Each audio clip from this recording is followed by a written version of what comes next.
little while back, I reviewed the Thrunite Archer Pro, and I liked it. Now they've released an Archer Pro version 2.0, and the question begs, is it a worthy upgrade? And in a word, yes. Welcome back to Schulites. Today we're looking at the Thrunite Archer Pro V2, and we're going to compare it to the Archer Pro. Now, these lights are very similar. They're the same light. It's just a version 2. But is it worthy of an upgrade? And I feel it is. So if you really like the Archer Pro, then you might want to take a look at the new Archer Pro V2 because it's improved it in two major ways that we're going to get to, namely the emitter and the optic. Now, if you look at the both of them, they are very similar in size. Almost exactly the same styling. I would argue the styling is very close, so close that you might not even notice unless you had them side by side like I do right here. But I would also argue that the version 2.2, the small changes that are made, are better. I like them aesthetically. I'm not saying that they matter, mechanically or in practice, but I'm just saying like we've got vertical lines here on the old Archer Pro, and here they've been replaced with horizontal ridges.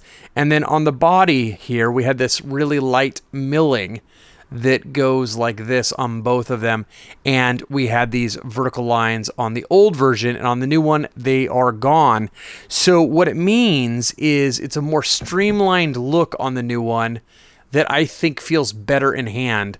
There's a grip here that I can feel. It's not hard. It's not sharp at all. It's lightly grippy, and I prefer how this feels to the old version that has these ridges. I don't like it as much. So I would say that aesthetically, they are almost identical, but that the minor changes that were made are in favor of the new version 2.0. And if you look at the button, and by the way, I had these both in hand earlier and I'm clicking away. I didn't feel much difference at all. If you look at it side on, they look practically identical. You look at it head on and you see there's a slight little difference here. The buttons feel the same. I can see a difference, but I don't feel it. So they both feel the same to me. And they feel like a mechanical switch, but they're most likely an electronic switch. Now, let's get to the difference, okay? Let's just get to it, get it out of the way. If you want a really long review, you can see my old review of the Archer Pro, the version 1, and it's the link right here, and I go on and on and on in detail. So take a look at that if you want to see the long form review. But I'm going to tell you what's changed on this one. And as you can see it already, it is the optic and the emitter. So on the version 1 over here, there was a reflector, and the emitter was a Cree XPL2, so that's a domed version of the popular XPL High. They're both cool white versions. They don't specify what the color temperature is. I measured them on my Sekonic, and they're both around 5,000 to 6,000 depending on the ramp, and they get cooler as you go brighter. But this XPL High, no, sorry, I said the wrong name, XPL2 here with the dome, it is a floodier emitter than the new SST20 used over here. This is a luminous SST20, cool white. It's got a smaller phosphor surface, hard to tell with this new optic, which is a TIR, total internal reflection optic. And so the new emitter with a smaller surface and the new optic with a different focus gives this one a better beam. Just flat out better. So everything you liked about the Thrunite Archer Pro is the same. The UI is the same. The charge port on the side is the same. The built-in battery is the same. The clip is the same. You can see the clip isn't any different. The button's the same. Everything's the same. The difference is new light source and new optic. And when we go outside, I'll try them side by side, and you'll see that this one is better. Now, I'm also going to tell you that numbers-wise, and this is why the number game doesn't always work out, numbers-wise, this one, the old one, has a slight edge on lumens, like 5 to 10%, but the optic here focuses it differently, and there's more lumens in the actual hotspot, and so you're getting a much brighter beam for the lumens it does have, but there's more lumens going into the spill on this one. Not to say there isn't any spill over here, there is, so you can still use the spill to walk and locate objects, to then put the hotspot on them. But overall, this one is a better light to use. Now, before we go to, outside and see the beam shots, let me just cover a couple things in case people don't watch the old review. So you've got this Type 3 anodized black body on an aluminum frame, and there is a captive kind of hood here you can unscrew, and when you unscrew it for the threads, and it won't come off any more than that, you turn it over and there is a USB-C charge port. So plug it in, there's a light that goes red and turns blue when it's fully charged. It's got a 14500 lithium ion battery internally that cannot be removed, and you just charge right there. I found charging quick and easy, and in the box there was a charge cable. So go ahead and screw that back down. And by the way, that's just a mechanical thing. You can have that out when the light is on. Doesn't really affect the beam. You can have it closed. It doesn't matter. And in fact, while charging, you can even have the light on, but it only goes to 2 modes.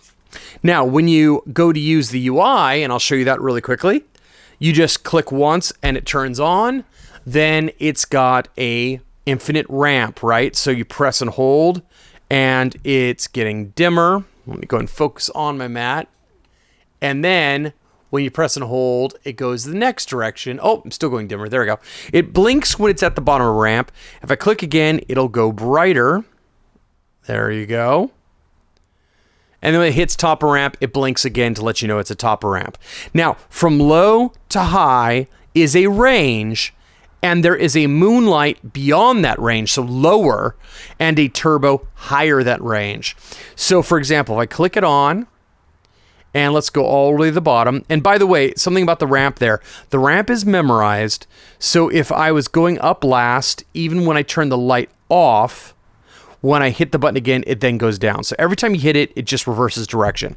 So you can see that I'm at the lowest. Now, if I turn it off, and then press and hold, I enter moonlight, and moonlight's on right now. I don't know if it's showing on my mat. Let me get really close. There you go. There's a moonlight, and it's quite a low moonlight. Now, I do have one gripe about the UI. It's not a big one, but there's no way to basically get to the main ramp from moonlight mode. You have to click it off and then click it back on to be in the now ramp. And the reason for that is because the lockout feature works off of moonlight. So when it's off, I press and hold and I go moonlight. Then if I press and hold for a long time, you're going to see it flashes and I am now in lockout mode. Okay. So let me undo that. There we go. Flash, click, and I'm back into the main ramp.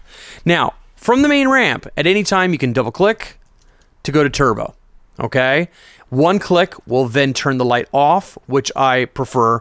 I was actually reviewing a Sovereign light just recently, where when I double click to turbo, I'd click once and return to main ramp. I don't prefer that.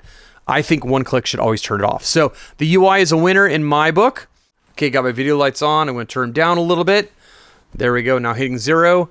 So let's go ahead and hit moonlight. You can see the moonlight is under a lumen. Good job, Thrunite.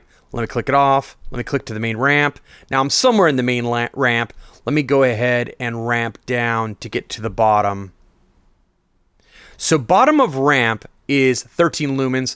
I think that's ideal. I love a moonlight that's sublumen, and I love about 10 to 20 lumens for walking around the house at night. So that sounds great.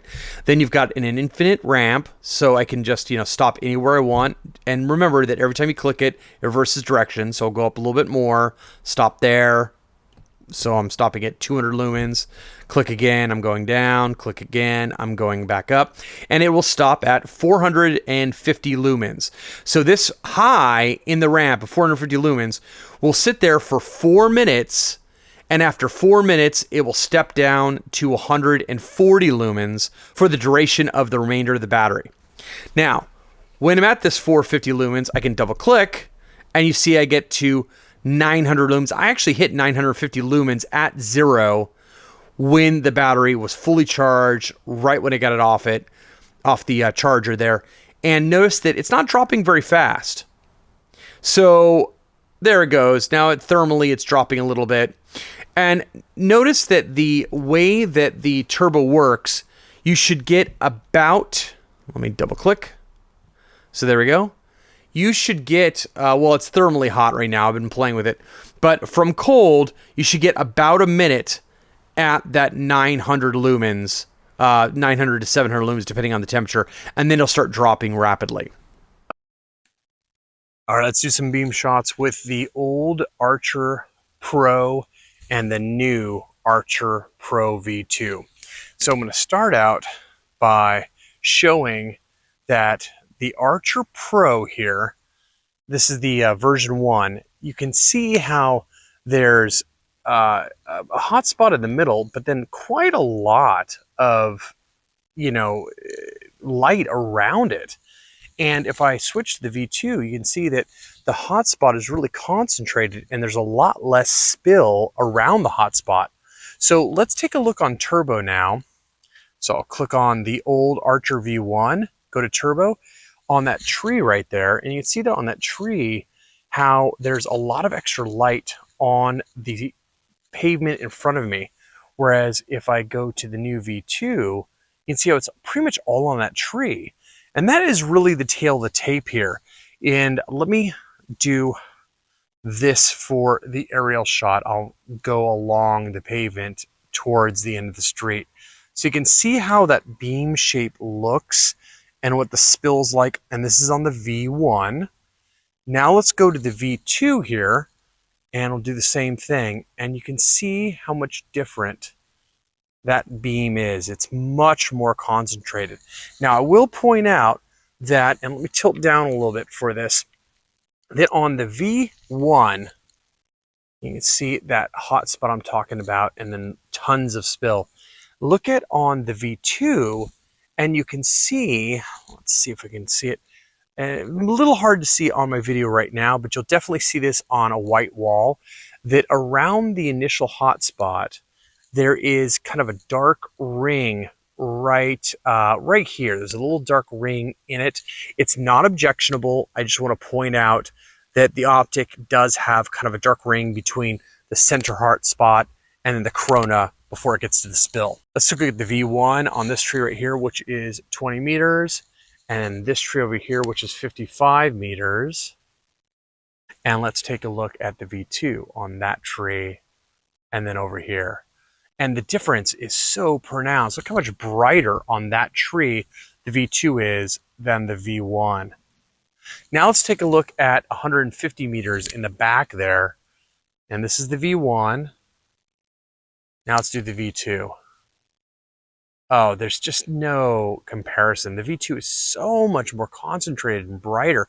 And that's the irony of it. Is it really brighter? No, it's actually about 10% less lumens, but the optic is so much more concentrated with that new emitter. The Thrunite Archer Pro V2 is an upgrade in all the ways that matter to the old Archer Pro. Now, if you love your Archer Pro, I don't think it's a revolutionary upgrade. It's more of an evolutionary upgrade. So don't, immediately throw this away and get this one. But if you're like me and you just want the latest, greatest, I could see an upgrade to this because it's not an expensive light. This thing's $25 or less on Amazon. So there's links in my description below on where to get one. And if you want increased throw, more candela, and more lumens in the hotspot, get the new Archer Pro V2. It's an excellent small EDC light that you will enjoy. Thanks for watching, and I'll see you in the next video.